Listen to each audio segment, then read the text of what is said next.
हम सब लोग किसी भी भगवान को माने, किसी भी इष्ट को माने, किसी में भी हमारी आस्था हो, राजनीति को 2 मिनट भूल जाइए और आंख बंद करके सोचिए अयोध्या में क्या हुआ। अयोध्या श्री राम की जन्मभूमि, श्री राम त्रेता युग में भगवान विष्णु का अवतार, जिन्होंने इस दुनिया को, इस समाज को, एक पूरे समय को मर्यादा का, नैतिकता का, सत्य का, तपस्या का पाठ पढ़ाया। उस भगवान राम के मंदिर में चढ़ावा चोरी हुआ, चंदा चोरी हुआ। और मेरे हिसाब से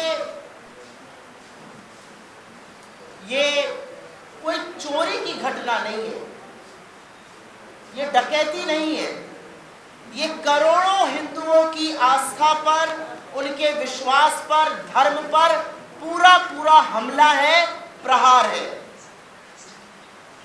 जो शायद इतिहास में पहले कभी नहीं हुआ। और मैं इसलिए कहती हूं क्योंकि भगवान राम सिर्फ हिंदुओं के देवता नहीं है। भगवान राम से प्रेरित होकर तमाम साधु संतों ने, चाहे वो सनातन के हों, चाहे वो और धर्मों के हों, उन्होंने भगवान राम को अपना आराध्य, अपना आइडियल माना। भगवान राम का नाम लेकर महात्मा गांधी ने आजादी की लड़ाई लड़ी और हर वर्ग, हर धर्म के लोगों को जोड़ा। और उन्हीं भगवान राम का नाम लेकर जब आरएसएस से प्रेरित आजाद भारत के पहले टेररिस्ट ने उनको गोली मारी तो वो हे राम कहकर इस दुनिया को त्याग गए।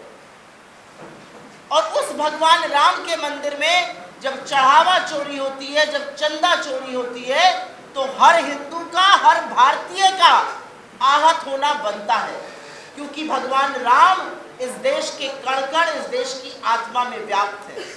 आप ये सोचिए, देश के किसी भी कोने में चले जाइए, दिन की शुरुआत राम राम से, राम राम साहब, जय श्री राम, जय सिया राम, यही कहकर होती है।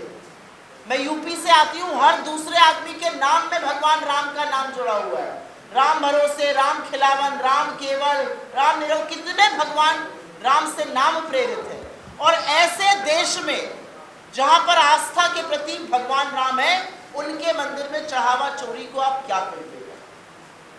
और ये महापाप बीजेपी और आरएसएस ने मिलकर किया है। रामायण की एक बहुत सूक्ति है, प्रविश्य नगर कीजे सब काजा, हृदय राख कौशलपुर राजा। हिंदू भगवान राम को, हर भारतीय भगवान राम को मन में रखकर बड़े काम के लिए चलता है। हम पंजाब में चुनाव लड़ेंगे गुरु नानक देव जी के वचनों को लेकर, प्रभु राम के वचनों को लेकर हम आगे बढ़ेंगे।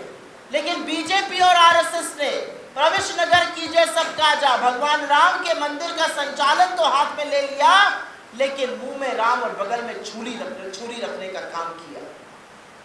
भगवान राम के नाम पर डकैती डाली गई। और असलियत यह कि पकड़ा सिर्फ 40 दिन की चोरी गई है। 40 दिन में 70 बार भगवान राम का मंदिर लूटा गया।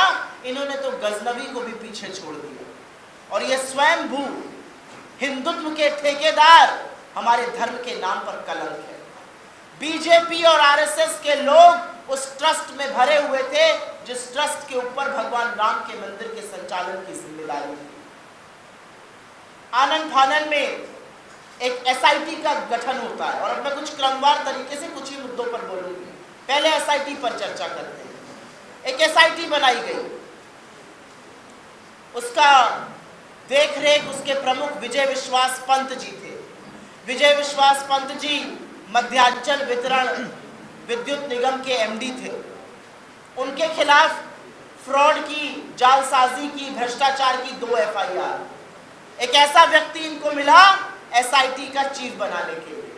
बाबुओं ने आपस में जांच करी, बाबू को जांच सौंप दी। उस एसआईटी की जांच गोपनीय क्यों है? उसको सार्वजनिक क्यों नहीं किया जा रहा है?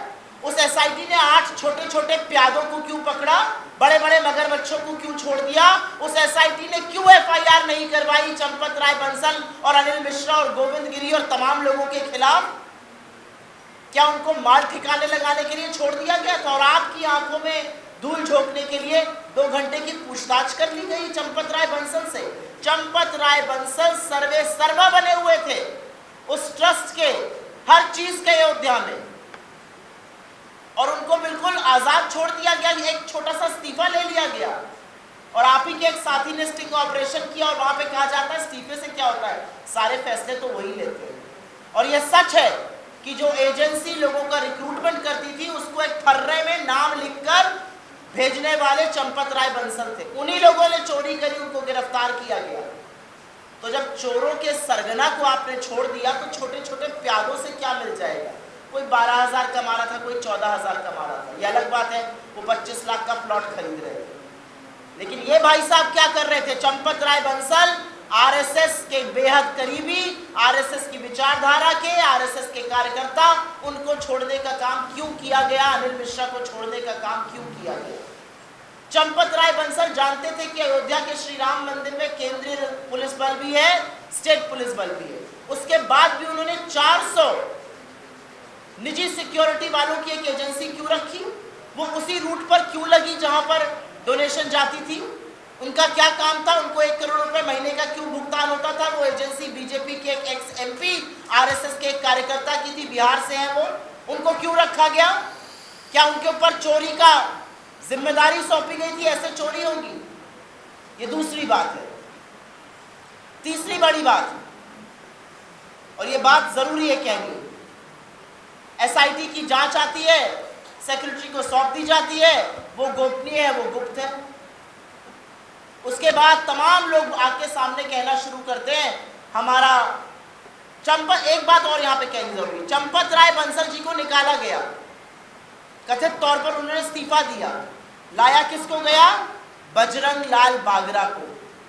एक विजय विश्वास पंत लाए गए थे जिनके ऊपर 2 एफआईआर थी, एक बजरंग लाल बागरा लाए गए ट्रस्ट में।